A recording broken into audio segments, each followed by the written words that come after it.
Come and experience traditional fish and chips with Rachel Morris, who is, in my opinion, Qatar's #1 food critic. And she's also the owner and operator of Life on the Wedge, which is Qatar's must-read food and travel blog. And joining her is myself, Brian Candy, a bloke who likes eating a lot and talking a lot.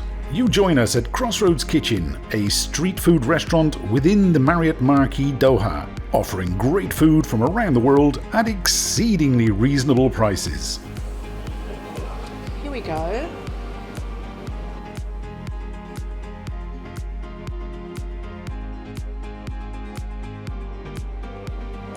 Oh, amazing. Malt vinegar as well.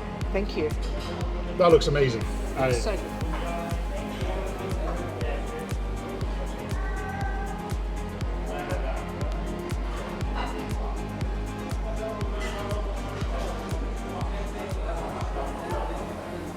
Join Rachel and I here at the Crossroads Kitchen in the Marriott Marquis near City Centre, where we're going to enjoy a nice plate of traditional fish and chips. And this really does look the part. So when you say traditional, do you mean British traditional or what? Where are you coming from on this? Well, it certainly appears to have all the ingredients. We've got mushy peas here. I'm assuming that this is a curry sauce. That's going to be tartar sauce. Smells like it. Mm-hmm. And we've got some lemon here. Apparently it's not going to be cod. Apparently it's going to be Nile perch. Right, perch. okay. Which is going to be interesting to see. Well, that's a meaty fish, right? It was explained to us that the restaurant really didn't want to use any fish on the endangered list, and instead they went looking for a sustainable fish that had very similar properties. After tasting and testing many different fish, they settled on the Nile perch, a fish that has a conservation status of least concern. So for fish I'm and looking chips, for a flaky fish, so that's what I'm looking for there. well, you want a bit of meat and a bit of, like, you want it to be firm enough that it doesn't necessarily fall apart, but you're looking for a bit of flake as well. So I don't know, I haven't had a Nile perch as fish and chips before, so it's going to be I've interesting. never even heard of it until today, but I'm told that it's going to have a very similar look and feel. Now, apparently, it's also, the fish has been fried in beef dripping. So talk to me about that, because this is a Well, unusual once thing for again, me. this is a new thing for me, but apparently this is, it is a tradition. I'm assuming it can't be reproduced in the sort of quantities that the UK eat fish and chips these days, but Yeah. perhaps once upon a time that would have definitely been the case. But there's connections with Rick Stein's restaurant in Padstow here. Rick Stein is an English celebrity chef, restaurateur and TV presenter, especially famous for what he does with fish. His fish and chip shop in Padstow in the UK is probably one of the finest in the world. If Rick Stein says fish should be fried in beef dripping, then fish should be fried in beef dripping. And Rupert Wilson, the Marriott's Director of Food and Beverage, used to be Rick Stein's fish and chip shop general manager. So there's some expertise come from that neck of the woods. I can't do the accent. I nearly tried to do the accent there, but that would have gone horribly wrong. So Rick Stein. Rick Stein, famous fish chef, famous fish restaurants, famous TV presenter. Bit of a food idol for a lot of people. I mean, I've never eaten in one of his restaurants, but I have stood outside his restaurants and read his menu. I mean, it is for me. This I've got great expectations from this. Excellent. It's not the first time that we've had fish and chips together. No. We've eaten once before in another restaurant. Repeat offenders, I believe. You know that I'm very, very, very keen on my fish and chips. And I'm going to grab a knife and fork, and I'm just going to have a look at my other, the chips. The fish looks great. The chips are the sort of size that I like. We were just discussing the size of chips in the UK.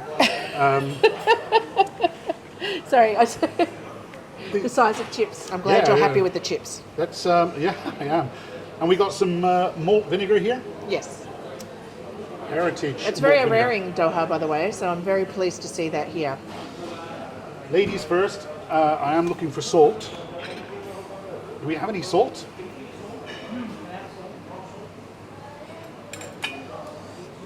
I'll get some lemon on the... So I like mine with lemon. Yeah, I like a bit of lemon on the fish. We'll have a bit of that. Now, what do you do with the vinegar? What's your vinegar story? Salt first, vinegar after. Okay. But you can do the vinegar first so you don't wash the salt away. Okay. And it goes over everything. Are we going to talk about the mushy pea situation? The mushy peas. You and I, last time we had fish and chips together, Yeah. I told you about my issue with mushy peas. Yeah. To me, it just doesn't make sense. It's mushed up peas. Yeah. You can have peas in risotto, you can have it in other dishes, or you can have it as a side in a dish, but to mush it up like that doesn't make sense Right. to me. And there's obviously something else But going it's on. the taste. It's the taste. If you get a bit of that mushy pea on your fork with a bit of fish, you'll get it. If you're just going to pick up the mushy peas and just eat the mushy peas, I don't get it. Are you But saying, okay, if you get some fish and some mushy peas on your fork, I'm convinced that you'll understand where it's coming Okay. from. all right. I remain to be converted. With a bit of salt and vinegar on that, and we're still I am waiting for the salt. I'm a We got- mushy pea skeptic. Have we got any salt? Anyone coming with some salt? We got some salt here, and we were as Thank you, just COVID, discussed- for our salt. For our salt sachets. I'm going to need. Oh, this is pepper. I was expecting salt. Oh no, there's both on the plate. So now I have pepper on my fish, which is going to be a new experience for me. Okay. So how do you eat it? You put the vinegar on the salt on the fish? I like everything salted up. And Okay. I'm being a real animal here and picking my fish up with my fingers. Not COVID friendly. Don't recommend you do this, everybody. Don't pick your fish up. I've got my salt on. I'm going to try it on the side. We're going to get some vinegar over the fish. Now, and straight we're gonna- up, the batter is really interesting. There's a nice crunch to it. That's great. It's very light, by the way. And the fish is meaty. I would normally lick my fingers at this point because I'm going to be a good boy and I'm going to wipe it off instead of lick my fingers. And then, Well, that looks nice and meaty, and it looks nice and flaky. yes. Let's have a go. So this is fried in Beef dripping. beef dripping, which, to my knowledge, is going to be the first time that I am going to have tried that. It's good. It's very light. Surprisingly light for something that's basically been cooked in beef fat. So the first thing is the batter is thinner than I'm used to. Correct. Which isn't a criticism, I'm just saying that the batter is thinner than I'm used to. And I can taste the beef dripping. So that's something I could identify immediately. And it's a new experience for me, and I quite like it. It's I love the consistency of the different. fish. Definitely. Very tasty. It's a very different flavour from usual fish and chips. So Nile perch definitely gets the thumbs up. The beef dripping, now that I've had it, I think I would now miss it if I didn't. It's a big call I've got very a- early on I've in got the a- stage. I've got a real no, but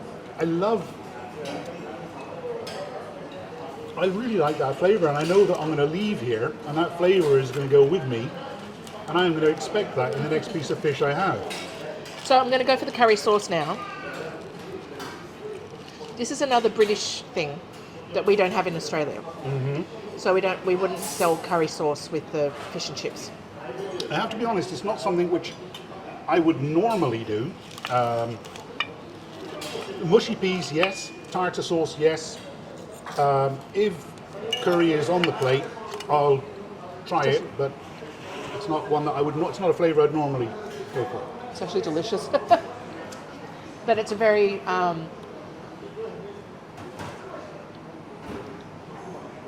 a very British curry sauce, with a very British curry flavour. No, I understand exactly where you're coming Yeah. from. What did you do? Did you use fish or did you use a chip? I use fish. You used fish. Should I have done that or no? not? No. I'm gonna do likewise. So- I'm gonna follow the lead, but you've got to do a bit of mushy pea with a what? bit of fish on a fork. Okay. Let's see what you think of that. So would you have fish and chips growing up? Absolutely. So fish and chips was very affordable. There was a fish and chip shop on almost every corner of almost every street you could. So it was very accessible, very quick. You'd never have to queue for very long to get your fish and chips. And for me, it was always a real treat. But it was one of those affordable foods that if your parents didn't cook, they'd just say, "Oh, we'll go and get some fish and chips." And it's probably one of the main thing. It is the main thing I miss from the UK. So how did you do? Did you just do your peas? So there's mint in the peas. It's better than I was expecting. That you just did the peas with the chip with the fish. Yeah, the jury is out, but I didn't dislike it. What are you doing about the beef dripping? I like the beef dripping. It's very strong. It's the flavour is much stronger than I was expecting. So I think one of the things that I find difficult with the Doha food scene, apart from the consistency, is the lack of innovation or even wanting to try something new or different. Yeah. So I think what happens here quite a lot is that particularly bigger brands and even some of the startups will try and do something that they know works. Hence the obsession with burgers and the obsession with dynamite chicken and things like that. So it's always exciting for me and interesting to see something for a start that I don't think is done exceptionally well in other parts in the market, which is fish and chips, and they've done it well. Yeah. Also trying something a little bit outside the box with ingredients like beef dripping and things like that. So for me, this is a really interesting experience and a unique taste. It's a little bit heavier than if it had been just fried in oil, but I think that is a good thing when it comes to this. It gives a little bit more sort of flavour. I keep banging on about the flavour of the beef dripping, but it's not a problem. No, the it's reason I'm not. banging on about it is honestly, I'm really, really enjoying this. And this, I don't know what I was expecting. I think I was expecting the not such a strong taste of beef dripping. But I'm really loving it. It's every mouthful that I have, I'm getting to adjust to the flavour even more. And it's almost going to hit addiction level with me because I have a feeling I'm going to have to come back. I'm going to have some more of this because it really is that good. And the other thing which I am going to hit on very, very quickly here is the price. Yeah, I was just about to mention that. So it's 65 reals per person, which is ridiculous. I have absolutely no idea how they can put that amount of quality food on a plate for 65 reals. I don't know how they do it. I am really impressed with this, and I will definitely be coming back and having this again. At the moment in Doha, the food scene is a buyer's market for us. So everybody's trying very hard to get people to spend money again and to come back again. And I think that seeing something like this, which is such great value, we'll start to see more of. I'm convinced there's more than beef dripping in this fish. They put some kind of drug in here. Something which is making it it's an addictive thing. I'll give you some of those. Absolutely delicious. So Brian, this is a keeper. This is beef dripping. The only thing I'm missing from this is something in Australia we call chicken salt. What is this chicken salt? So it's basically salt and just all sorts of different flavours in it. Like they put onion salt and celery salt, and it's a melange of different spices, and it's actually addictive. Like it's something I really miss when I have chips. Where does the title chicken enter into it? This is where I'm not 100% sure, but I think because that probably originated in Australia. We have a really big tradition of restaurants or like takeaway shops that have barbecue chicken for sale, and I think that's kind of come from there. It's something that popped up there, and it's become super popular. So I should have probably researched it. It's called chicken salt, not because it tastes of chicken. No. It's because it would be used on chicken. Possibly. but we're Australians, so we like to be contrary. So Yeah, we won't go with the Marmite Vegemite argument. there is no argument. Dead right, there isn't. Vegemite is the best. Don't take me down that laneway. So another observation is the quantity of the chips. You happy with it? This is Brian quantities of chips. This is the number that I would be looking for. And I'm going to come back to that price thing again, because this is a good quantity of food for 65 reals. Honestly, It's a good sort of midweek treat or after work. I'm going to be back here. I'm going to be back here, and I'm going to be back here. This is a keeper, I think. It's definitely something. Definitely a keeper. Value for money, flavour. And I'll tell you something else. I'm really looking forward to bringing other people here. Yeah. Because I want them to try this beef dripping fried fish. It's a carnival on the taste buds. Love it. We'll be back. All right. So thanks very much for joining me here for Fish and Chips. Anytime. I do strongly recommend fish and chips at the Crossroads Kitchen in the Marriott Marquis next to City Centre. 65 reals. You got to come and try this.